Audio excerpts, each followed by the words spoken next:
ওরও এদিক ওদিকে মাথা নাড়ে। মাথা গরম হয়ে আছে ওরু, রাস্তা ছাড়, নয়তো তোর ওই নরম গালে কষি একটা থাপ্পড় দেবো আমি। আমি যেটা দিতে চাচ্ছি না। ওরু শুকনো ঢোক গিলে একটা প্যাকেট এগিয়ে দিয়েছে কৃতিকের মুখের দিকে। কৃতিক ভ্রুকুচ গিয়ে বলল, কি এটা? ওরু ভয়ে ভয়ে মাথা নিচু করে জবাব দেয়, পায়েস। আজ আপনার জন্মদিন তাই। জানেন, আপা বলে আমার হাতের ডেজার্ট নাকি অমৃত। সম্পর্ক যেমনই হোক না কেন, আপনি তো আমার ভাইয়েরই মতো, তাই না? অরুর বলা শেষ কথাটা তীরের মতো যেন ফুলল মস্তিষ্কে গিয়ে আঘাত করলো কৃতিককে। ও চুপচাপ প্যাকেটটা হাতে নিল, অতপর দু কদম এগিয়ে গিয়ে প্যাকেটটা ময়লার বিনে ফেলে দিয়ে জল শক্ত করে অরুর দিকে অগ্নিঝরা দৃষ্টি নিক্ষেপ করে বলল, সেই মন ইউর ফাকিং সিম্পাথি। তারপর হুড়মুড় করে বেরিয়ে গেল গেট ছাড়িয়ে।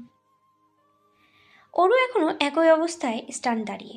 না চাইতেও এভাবেই বারংবার অপমানিত হতে হয় কৃতিকের কাছে। ওই অনুর সাথে তো এমন আচরণ করে না, শুধু ওর সাথেই কেন? ওর উপরে কিসের এত রাগ কৃতিকের? ভেবে পায় না ওর। তাছাড়া এত কোন সিম্প্যাথি দেখানোর জন্য ডেজার্টটা বানায়নি, বরং অনেকটা ভালোবাসা আর আন্তরিকতা থেকেই তো বানিয়েছিল। যেখানে ওর নিজেরই করুণা অপছন্দ, সেখানে ও কিনা কাউকে করুণা করবে, তাও আবার জায়ান কৃতিককে। তার করুণায় বেঁচে আছে ওর। হাস্যকর। তবে কৃতিক আদতে কোনো করুণার কথা বুঝলো আসলে? হোয়াট ডিড ই মিন? রাস্তার সাইডে স্থির দাঁড়িয়ে থাকা চেনা পরিচিত মার্সিডিজ গাড়িটা দেখেই বেশ অবাক হলো সার। মনে মনে ভাবল, মাঝ রাস্তায় কৃতিক গাড়ি থামিয়ে করছেটা কি? আশ্চর্য। তৎক্ষণাৎ নিজের গাড়ির ব্রেক কষে রাস্তা পার হয়ে স্থির গাড়ির জানালার গ্লাসে আঙ্গুল দিয়ে দুই তিনবার টোকা দিল। ভিতর থেকে সায়রকে দেখতে পেয়ে জানালার কাজ সরিয়ে নামিয়ে কৃতিক বলে, কি সমস্যা? অনেক সমস্যা।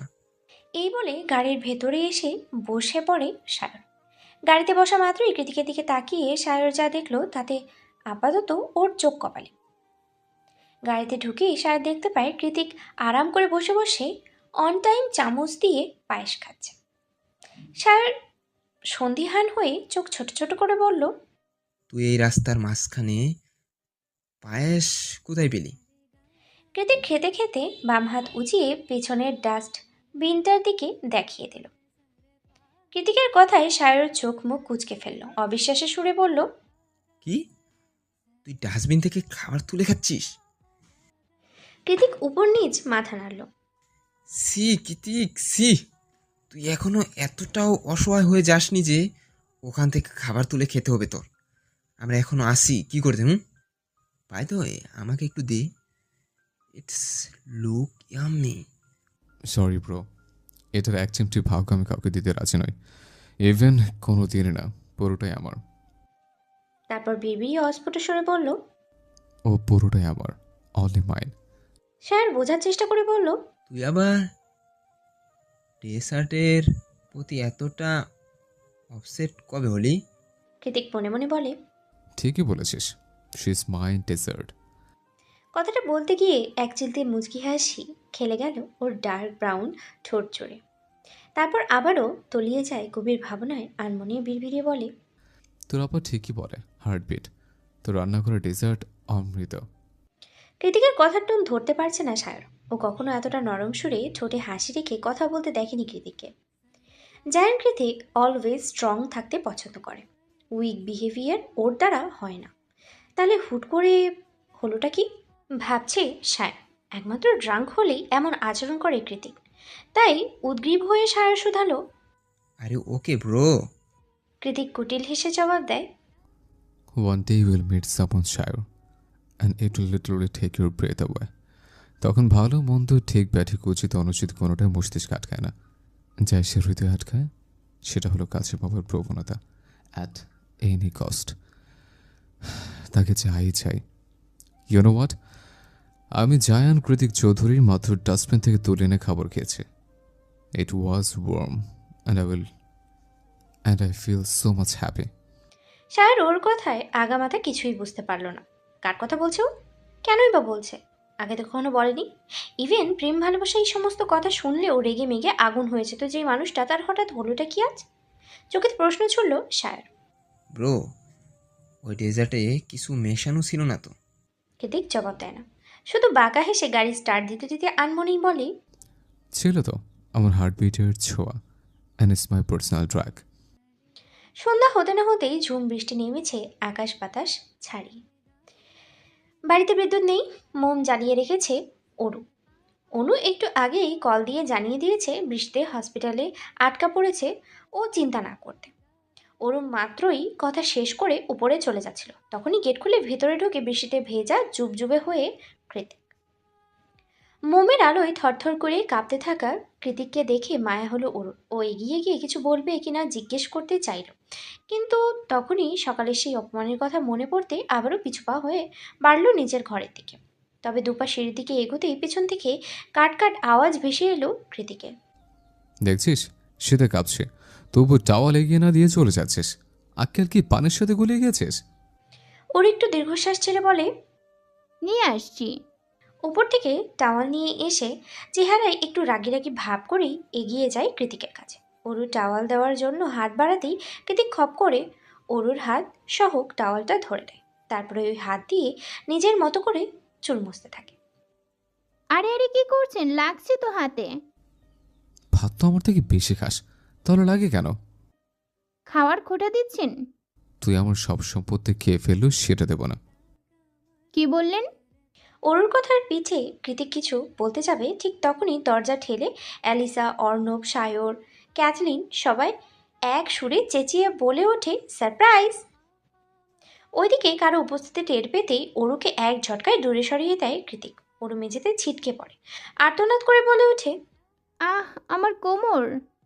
কৃতিকের ডুপ্লেক্স বাড়িটা আধুনিক হলেও পরিধিতে খুব একটা বড় নয়। নিচতলায় হল আর গ্যারেজ ছাড়া আলাদা কোনো শোবার ঘর নেই।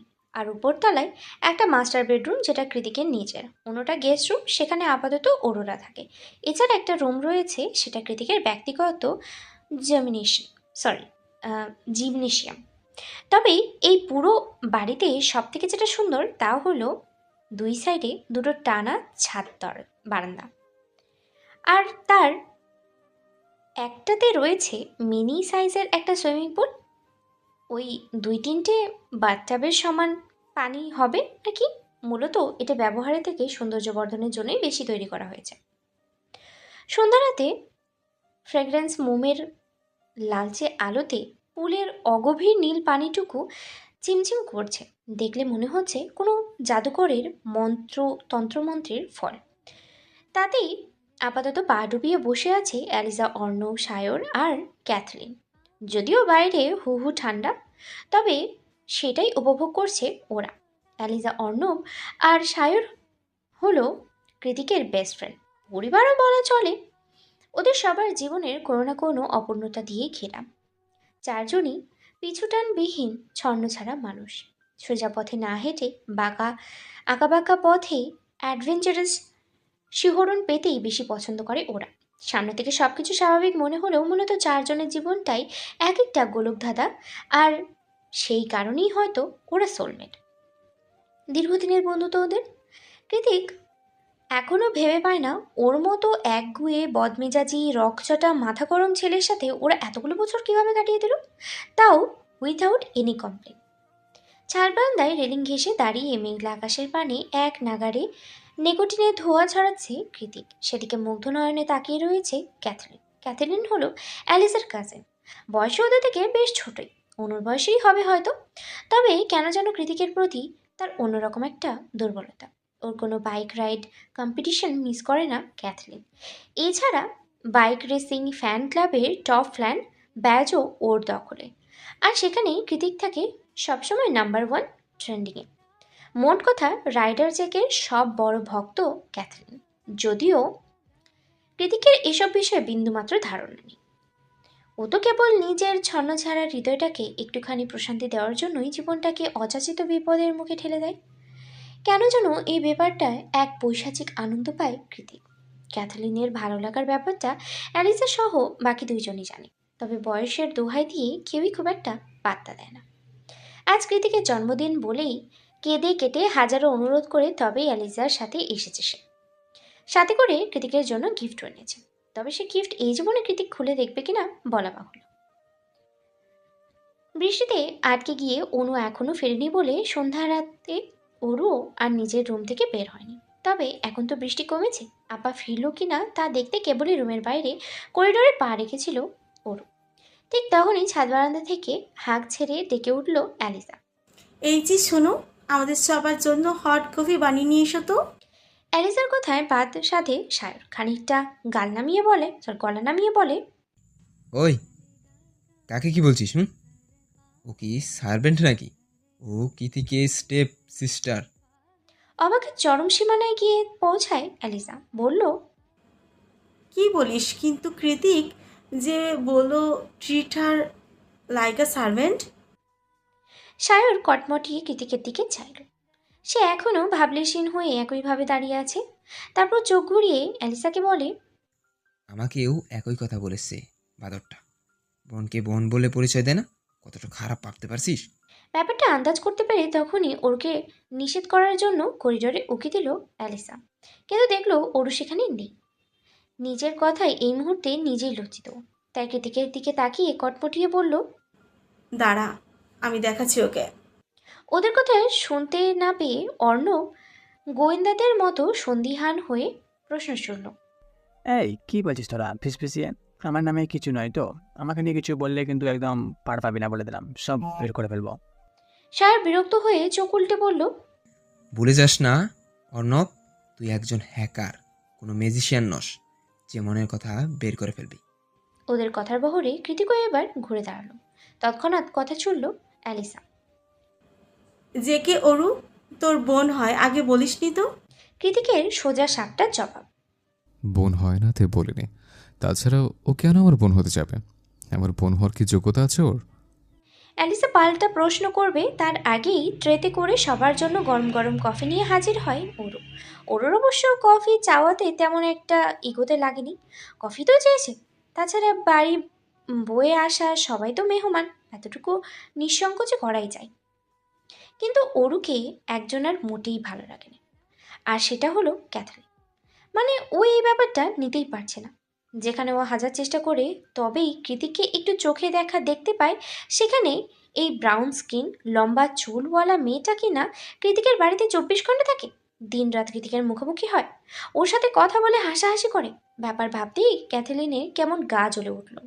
কোনো এক অজানা কারণে হুট করে মেয়েটার প্রতি রাগ উবড়ে আসছে ওর ঠোঁটের কোণে লেগে থাকা হালকা আন্তরিকতার মাখা হাসিটা দেখে একান্তই ফোঁসফোঁস করছিল ক্যাথরিন। তখনই ওর দিকে কফির মগটা এগিয়ে দেয় ওর, কিন্তু ক্যাথরিন তো এটা নিবে না, সবার সামনে ফিরিয়েও দিতে পারবে না, তাই ইচ্ছে করে গরম কফিটা উল্টে ফেলে দেয় ও। তবে অসাবধানতায় পুরো কফিটা ওরুর হাতে ছিটকে পড়ল। কফিটা ছিল ধোয়া ওঠা গরম, তবুও ওরু চেঁচল না, কেবল আ শব্দে মৃদু আর্তনাদ বেরিয়ে এলো ওর মুখ থেকে। তৎক্ষণাৎ ওর কাছে ছুটে এলো সায়া, অন্যরাও ব্যস্ত হয়ে পড়েছে ও ঠিক আছে কিনা দেখার জন্য, শুধু কৃতিক ছাড়া। ও এখনো নিজের জায়গাতে স্থির দাঁড়িয়ে সবটা দেখছে। নিজের অজান্তেই কখন যে হাত দুটো মুষ্টিবদ্ধ করে ফেলেছে হদিস নেই তার। সায়র তাড়াহুড়ো করে ওর হাতটা টেনে উল্টে পাল্টে দেখে নিল। হাতের অনেকটা জায়গা ধরে লালচে বর্ণ ধারণ করেছে। ওর চোখ মুখ এখনো খিচে বন্ধ করে বসে আছে, মুখে কোনো রাগ নেই, কেবল চোখ দিয়ে টুপটুপ করে ঝরে পড়া ব্যথার তোর নোনা জল। আরে ওকে বেবি। উদ্গ্রীব হয়ে প্রশ্ন করলো সায়র। ওরও জবাব দিল না, বসে রইল একইভাবে। ওর হাতে জ্বালা করছে ভেবে পুলের শীতল পানিতে হাতটা ডুবিয়ে দিল সায়র। কয়েক মুহূর্ত পরেই পিটপিট করে চোখ খুলল ওরও। ঠান্ডা পেয়ে সত্যি বেশ আরাম লাগছে ওর।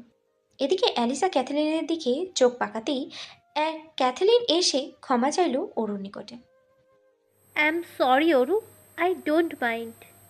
ওরুর যে রাগ নেই তেমনও না, ও দেখেছে ক্যাথলিন ইচ্ছে করে কফিটা ফেলেছে, মেয়েটার কর্মকাণ্ডে রাগও লেগেছে, তবু সবার সামনে মানুষত্ব আর চক্ষু লজ্জার খাতিরেই বলল, ইটস ওকে। অনেক তো হয়েছে ওরু, ভেতরে যা, আমি মলম নিয়ে আসছি তোর জন্য। ওরুর চোখের দিকে অগ্নি দৃষ্টিতে তাকিয়ে খুব স্বাভাবিক ভঙ্গিতেই কথাটা বলল কৃতিক। এই আগুন ছড়া লেলিহান দাবানলের মতো চোখ কোনো মায়া কিংবা কাতরতা ছিল না ওরও নিশ্চিত। তাহলে কি ছিল? হিংস্রতা? কিন্তু কেন?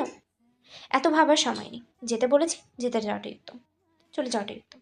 শুধু শুধু তাদের কোয়ালিটি টাইমে কাবাব মে হাড্ডি হয়ে গেলে তো আর হবে না। ব্যাপারটা ভেবে লজ্জায় মাথা নিচু করে ছাদ বারান্দা ত্যাগ করে ওর রুমে পা রেখেছে কিনা রাখেনি তার আগেই ওর রুমে ঢুকে ধপ করে দরজা বন্ধ করে দেয় কৃতিক। এর আগে কখনোই এমনটা করেনি ও। তাই এমন হঠাৎ আগমনে ওর একটু ভয়ই পেল। দুকদম পিছিয়ে পিঠ ঠেকালো শক্ত দেয়ালে। ফুল স্লিভ টি শার্টটা দু হাতে উপরে তুলতে তুলতে ধীর পায়ে ওর দিকে এগিয়ে এলো কৃতিক। অন্ধকারের মধ্যে সামান্য ফ্ল্যাশের আলোয় কৃতিকের ভয়ঙ্কর অগ্নিমূর্তি দেখে ভয়াতক ঢোক গিল ওরও। গলার কথা আটকে আসে, তবুও আমতা আমতা করে রিনরিনিয়েই বলল, কি কি কি করছেন? ভয় লাগছে তো আমার। How dare you! একটা কোল্ড আর ডমিনেটিং কণ্ঠস্বর কানে এলো ওর। অজানা অধিকার বোধ উপচে পড়ছে প্রত্যেকটা শব্দে। কি কি কি করেছি? ভয়ে ভয়ে শুধায় অরু। কৃতিক এগিয়ে এসে অরুর ছ্যাঁকা লাগা লালচে হাতটা শক্ত করে চেপে ধরল। এবার ভীষণ ব্যথা পেল অরু। ব্যথায় অনেকটা জোরেই চেঁচিয়ে উঠল, আহ, লাগছে আমার। কৃতিক থামল না। ওর হাতটা ধরে টানতে টানতে ওয়াশরুমে নিয়ে গিয়ে ট্যাপ ছেড়ে দিয়ে শাওয়ার জেল লাগিয়ে ইচ্ছে মতো ঘষতে লাগলো অরুর দগদগে পোড়া হাতটাকে। বিস্ময়, আতঙ্ক আর ব্যথায় জর্জরিত অরুর আপনা আপনি হাত চলে গেল মুখের উপরে। ঠোঁট কামড়ে কান্না আটকে বলল, কি করছেন আপনি? কোনো স্বাভাবিক মানুষ কি এতটা ব্যথা দিতে পারে? খুব মনোযোগ দিয়ে ময়লা পরিষ্কার করার মতোই অরুর হাতটাকে ঘষতে ঘষতে কৃতিক জবাব দেয়, আমি স্বাভাবিক তোকে কে বলল? একে তো পুড়ে চামড়া নরম হয়ে আছে, তার উপর এতক্ষণ যাবৎ এক নাগারে ঘষা মাজার ফলে হয়তো সেটাও উঠে গিয়ে রক্তাক্ত হয়ে গিয়েছে। তাই তো অরুর কান্নায় এবার জড়াই এলো। কাঁদতে কাঁদতে নিচে বসে পড়ল ও। পারছি না, ছাড়ুন দয়া করে, ব্যথায় কলিজা ছিঁড়ে যাচ্ছে। এবার কৃতিক ওর হাত ছেড়ে দিল। অতপর ফেনাই ভর্তি হাতটা দু গালে চেপে ধরে বলল, নেক্সট টাইম এমন করলে শুধু হাত নয়, বাথটাবে ছুঁড়ে ফেলে পুরো শরীর ধুয়ে তবে ছাড়বো। আই রিপিট, পুরো শরীর। কান্নারত ওরু বলল, আমি করেছিটা কি? কৃতিক একটা বিরক্তি মাখা হাসি ছাড়ল অরুর পানে। তারপর দাঁতে দাঁত চেপে হিসিয়ে বলল, in future don't dare to touch anyone else. আজ সারা রাতেও হয়তো বিদ্যুৎ আসবে না। না, এখনো অনু ফিরেছে। একে তো অনুর জন্য চিন্তায় মাথাটা ফেটে যাচ্ছে, তারপরে সন্ধ্যা রাতের ঘটে যাওয়া অমীমাংসিত ঘটনাগুলো মাথা চাড়া দিয়ে উঠছে বারংবার। বিছানায় আছোয়া হয়ে নিজের ব্যান্ডেজ পেঁচানো হাতটার দিকে উদাসীন হয়ে তাকিয়ে আছে অরু। তখন কৃতিক ব্যথা তো দিয়েছিল ঠিকই, আবার নিজেই হাতে মলম লাগিয়ে ব্যান্ডেজও করে রেখে গিয়েছে। এই লোকটাকে ঠিক কী বলবে ভেবে পায় না। পাগল নাকি ভিনগ্রহ বাসিন্দা? অরুণ আনমনা ভাবনায় ছেদ পড়ে দরজায় কড়া নাড়ার আওয়াজ পেয়ে। এভাবে অপরিচিতদের মতো নক করায় অবাক হয় ওর। নিশ্চয়ই আপা নয়, তাই একটু ঠিকঠাক হয়ে বসে বলল, আসুন। সঙ্গে সঙ্গে দরজা ঠেলে ভিতরে প্রবেশ করলো এলিসা। এলিসা মেয়ে, তবে চলন বল কোনোটাই মেয়েদের মতন নয়। ওর পরনে সেটে আছে কালো স্কিনি প্যান্ট আর ক্রস টপ, তার উপরে শীতের কভার কোট। ববকাট চুলগুলো গাঢ় বাদামি রঙে রাঙানো, সুন্দর ঠোঁটগুলোতে ম্যাট নিউড শেডের লিপস্টিকের আস্তরণ। এক ঝলক দেখলেই মনে হয় মাত্রই টিভি থেকে বেরিয়ে এসেছে সে।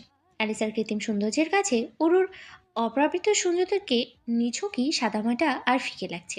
অরু নিজেও কেমন যেন সংকোচ বোধ হচ্ছিল, কিন্তু অ্যালিসার সম্মোহনী হাসি আর স্নেহ জড়ানো কণ্ঠস্বর কয়েক মুহূর্তের মধ্যেই তা উবে গেল। পাছে তৈরি হলো ভিন্ন ধারণা, অ্যালিসা মেয়েটা মোটেই খারাপ না। অ্যালিসা রুমে ঢুকেই প্রথমে অরুর হাতটা সাবধানে উল্টে পাল্টে দেখলো, তারপরে বলল, ব্যান্ডেজ করার মতো তো অতটাও লাগেনি, তাহলে ব্যান্ডেজ কে করলা? অরুর কথা ঘুরিয়ে বলল, আমিই করেছি, যাতে তাড়াতাড়ি কমে যায় ব্যথা। অ্যালিসা শব্দ করে হেসে বলল, তোমার অনেক বুদ্ধি বুঝেছি। অ্যালিসার কথায় অরু হেসে দেয়, তারপরে বলে, আমি জানি আপনি মজা করছেন। এই মেয়ে, আপনি করে কাকে বলছো? আমি কৃতিকের বেস্ট ফ্রেন্ড হতে পারি, কিন্তু আমি এখনও সুইট সিক্স। আমাকে তুমি করে বলবে, বুঝলে? ঠিক আছে আপু, বলবো, কিন্তু বেস্ট ফ্রেন্ড বানানোর জন্য আর মানুষ পেলে না? ওই হনুমানটাকে, না মানে কৃতিক ভাইয়াকে। অ্যালিসা ঠোঁটের কোণে হাসি নিয়ে জবাব দেয়, মানুষ হিসেবে কৃতিক কেমন আমার জানা নেই অরু, তবে ফ্রেন্ড হিসেবে ওদের তিনজনারই চুরি মেলা ভার। আমি খুব লাকি জানো, ওদের মতো বন্ধু পেয়েছে। আমাদের চারজনার কারো টাকা পয়সা কিংবা অর্থবিত্তের অভাব নেই। আমাদের যেই জিনিসের সব থেকে অভাব তা হলো একটা পরিবার, স্বার্থহীন উষ্ণ ভালোবাসা মানুষের অভাব। আমরা চারজনই ভালোবাসার কাঙাল, পরিবারের কাঙাল। তাই হয়তো উপরওয়ালা আমাদেরকে বন্ধুত্বের মতো সুন্দর একটা সম্পর্ক বেঁধে দিয়েছেন। অ্যালিসার কথায় পাছে অরু নিঃশব্দে ভারী নিঃশ্বাস নেয়। একটু থেমে এলিসা আবারও বলে, অর্ণব আর সায়রের তাও বাবা মা নেই, কিন্তু আমার আর কৃতিকের তো থেকেও নেই। অরু মেকি হেসে জানায়, ভান ধরে বলে, না আপু, ভুল ভাবছেন, কীর্তিক ভাইয়ারও বাবা মা কেউ নেই। অ্যালিসা অবাক চোখে অরুর পানে চাইল, মনে মনে ভাবল, তার মানে এই মেয়ে কিছুই জানে না। কি হলো আপু, কিছু ভুল বললাম? কৃতিকের মা বেঁচে আছে Aru. She is completely alive and living with another man. অ্যালিসার কথায় অরু যেন আকাশ থেকে পড়ল। তাহলে কি এতদিন ধরে ও ভুল জানতো কৃতিকের মা মারা যায়নি? অ্যালিসা আরও খানিকটা জটলা খুলবে তার আগেই ক্যাথলিনের বিকট চিৎকার শুনে ছুটে বেরিয়ে যায় অ্যালিসা। পিছনে পিছনে এগিয়ে যায় ওরও। হলরুমের মধ্যিখানে বসে থরথর করে কাঁপছে ক্যাথরিন। ওকে চারিদিকে থেকে ঘিরে রেখেছে অর্ণব আর সায়।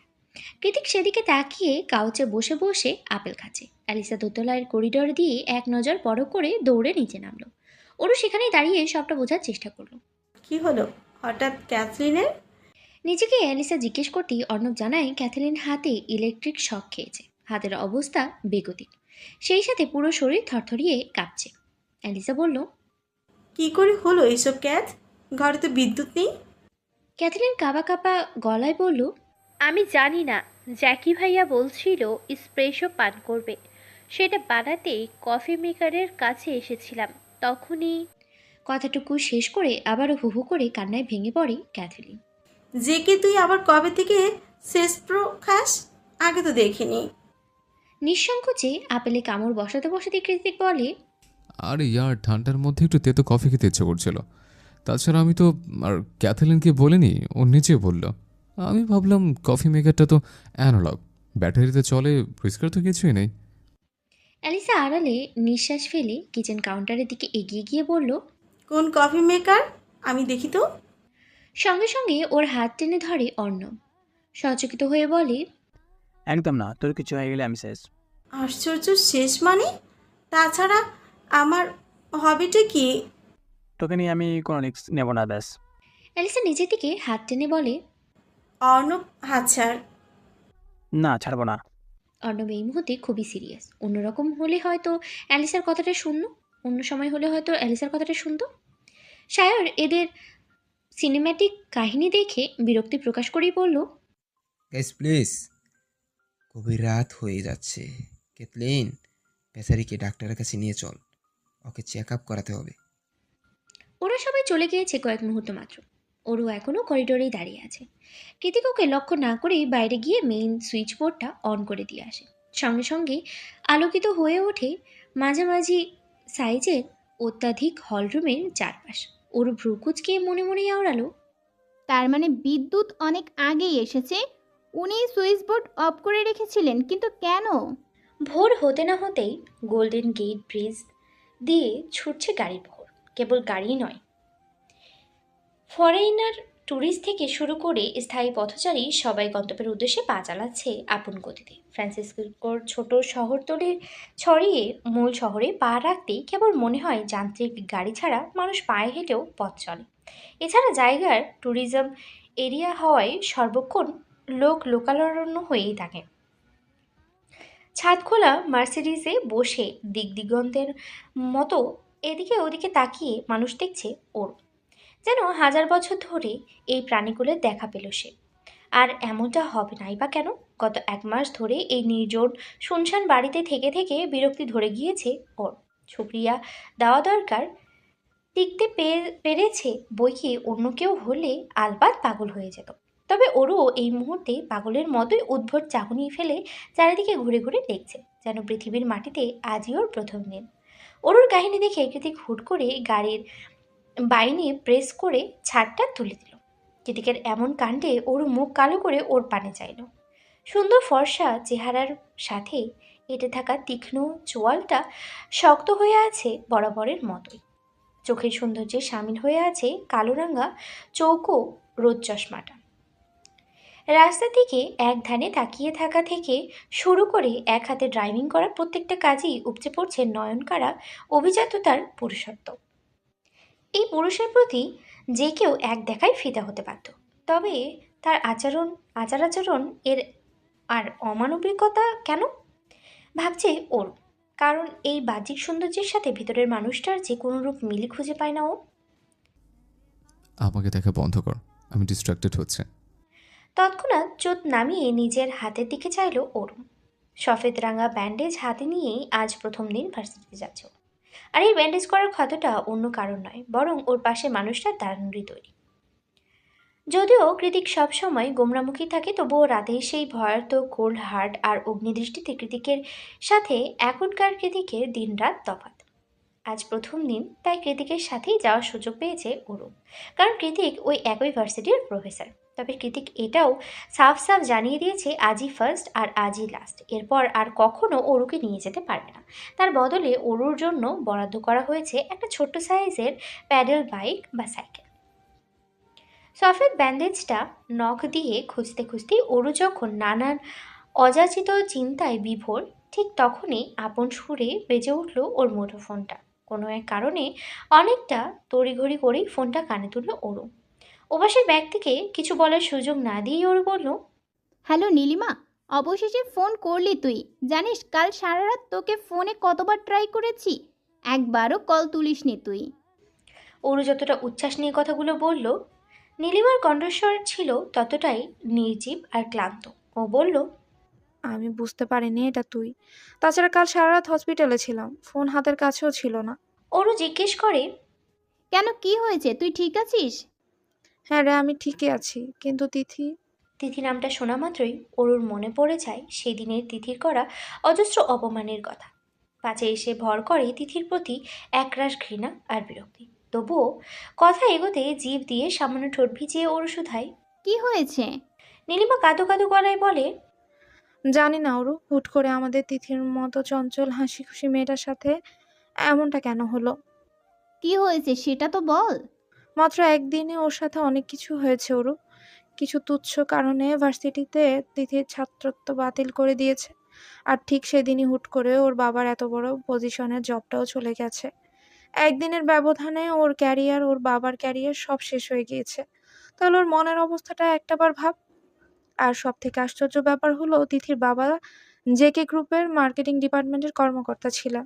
বহু বছরের ক্যারিয়ার হুট করেই শেষ। বলতে বলতে অনেকটা কান্না করে যায় নীলিমা। তাহলে হসপিটালে কেন ছিলি? এতগুলো শখ একসাথে নিতে পারেনি তিথির আম্মু। এসব ঘটনায় কাল রাতে হুট করে উনি স্ট্রোক করে বসেন। তাই সেখানেই ছিলাম সারা রাত। কথাগুলো শুনে ওরুরও খারাপ লাগছে, কিন্তু ওর তো এখানে কিছুই করার নেই। তাই ওরু চাপা নিঃশ্বাস ছেড়ে জিজ্ঞেস করলো, আন্টি এখন কেমন আছেন? আগের চেয়ে বেটার। এখন বল তোর খবর কি ওরু? নীলিমাকে তৎক্ষণাৎ থামিয়ে দিয়ে ওরু বলে, আমার কথা পরে বলবো ক্ষণ, তার আগে তুই আমাকে এটা বল, নিখিল ভাই কোন ভার্সিটিতে অ্যাডমিশন হয়েছে নীলিমা? ওরুর মুখ থেকে কথাটা বের হওয়ার সঙ্গে সঙ্গে গাড়িতে আকস্মিক ব্রেক কষল কৃতিক। হঠাৎ করে এমন হওয়াতে কম্পিত হয়ে উঠল অরুর বক্ষপিঞ্জর। সামনের দিকে হুমকি খেয়ে পড়তে পড়তেও যেন বেঁচে গেল। আতঙ্কে চোখ দুটো বড় বড় করে ঘুরে তাকালো কৃতিকের পানে। তখনও মোবাইলটা অরুর কানেই ছিল, তবে খুব বেশিক্ষণ সেটা আর কানে স্থির রাখলো না। অরু কিছু বুঝে ওঠার আগেই ফোনটাকে অরুর কান থেকে ছিনিয়ে নিয়ে সেটাকে সজোরে মাঝ রাস্তায় ছুঁড়ে মারল কৃতিক। কয়েক মুহূর্তের মধ্যেই সুন্দর চকচকে হোল হ্যালো কিটি কাভার দিয়ে মোড়ানো ফোনটা পরিণত হয় ধ্বংসাবশেষে। নিজের শখের ফোনের এমন করুদশা দেখে আটকে উঠল ওর। হিংস্র বাঘিনীর ন্যায় দৃষ্টিপাত করলো কৃতিকের পানে, তবে মুখ দিয়ে কিছু বলার অবকাশ দিল না কৃতিক। বরং তার আগেই গাড়ির দরজা খুলে গর্জে উঠে বলল, গেট আউট। ওরু চমকে উঠে বলল, কি বলছেন? এই মাঝ রাস্তায় কোথায় নামবো আমি? Get out. কৃতিক একই বাক্য পুনরায় উচ্চারণ করে এক প্রকার হাত দিয়ে ঠেলেই মাঝ রাস্তায় নামিয়ে দিল ওরুকে। তারপর ওয়ালেট থেকে একটা $100 নোট বাইরে করে দিয়ে বলল, সামনে বাস স্টপেজ, নেক্সট বাস সোজা ভার্সিটির সামনে গিয়ে থামবে। গো আহেড। ওরু বেচারি না পারছে টাকাটা হাতে নিল। কৃতিক তৎক্ষণাৎ ঠাস করে গাড়ি দরজা বন্ধ করে দিয়ে গাড়ি স্টার্ট দেয়। যাওয়ার আগে নিজের শরীরের কালো রঙের কোটটা খুলে জানালার দিকে ছুঁড়ে মারে ওরুর মুখের ওপরে। কোটটাকে উল্টে পাল্টে দেখে কৃতিকের গাড়ির দিকে প্রশ্নসূচক দৃষ্টিতে নিক্ষেপ করলো ওরু। কৃতিক যেতে যেতেই লুকিং গ্লাসে তাকিয়ে বলে, হাতে নিয়ে শখের মতো দাঁড়িয়ে থাকার জন্য দেয়নি, গায়ে পড়তে দিয়েছে।